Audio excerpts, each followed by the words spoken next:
Kirchhoff's second rule or voltage rule, or also known as loop theorem. According to this rule, around any closed loop, the algebraic sum of potentials must be 0, that is, summation dV is equal to 0, or sum of EMFs across the circuit, across the loop, is equal to the sum of the various currents, product of various currents and the resistance across that loop. Right?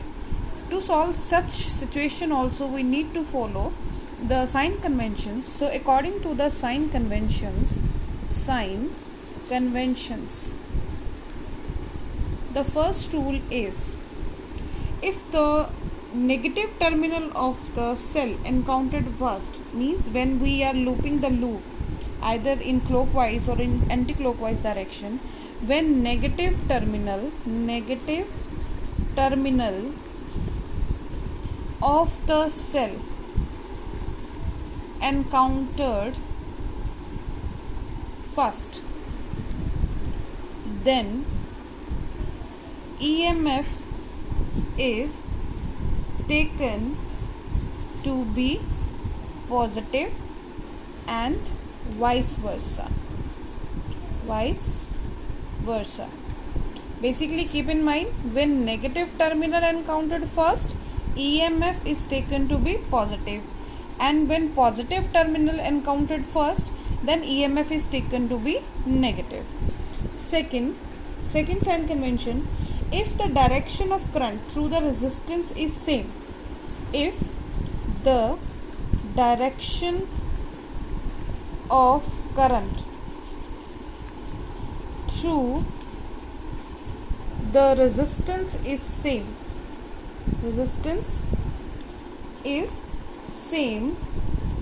along which the loop is traversed,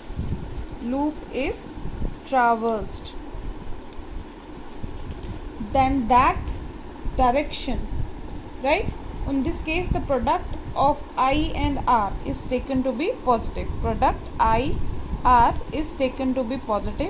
And if the direction of current through the resistance is opposite, in which we are looping the loop, then that product is taken to be negative. For example, let us have a look over this diagram. Here we are having two cells to be connected in the loop, and three resistance R1, R2 and R3 are there.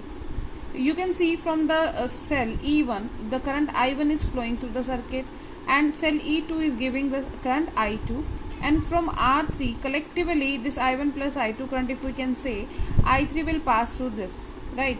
Now we have to follow the sign convention and find out how Kirchhoff's rule is applicable.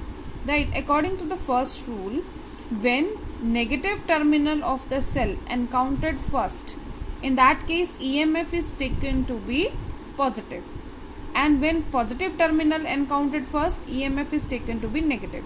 Now let us consider the loop, full loop A, B, C, D, E, F, A. Right? In loop A, B, C, D, E, F, A. When we move from A, we will move from A, we are moving like this, A, B, C.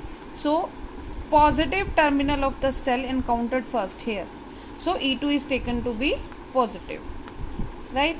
And we are going like this in this loop, like this, and when we reaches to A again, the negative terminal of the cell encountered first, for E2 positive terminal encountered first, so that is taken to be negative. When positive terminal encountered first, that is taken to be negative, and when negative terminal encountered first, that is taken to be positive, so E1 is positive.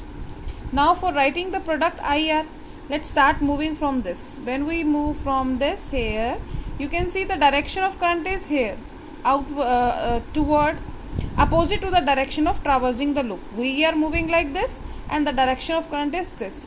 So now the product IR is taken to be negative. So I2 R2 is taken to be negative.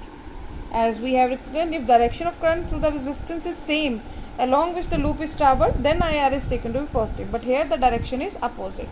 Now we move from this. Now in the resistance R1, R1, the current is I1. Since the direction of current is same in the direction in which we are looping the loop, so the product this I1 R1 is taken to be positive. So I1 R1 is taken to be positive. I hope this is clear to everyone. Similarly, you can practice this by looping A, B, E, F, A, and then using the another loop B, C, D, E, B. Keep in mind, by writing the product I and R, we will follow whichever the resistance is to be used in the circuit. I hope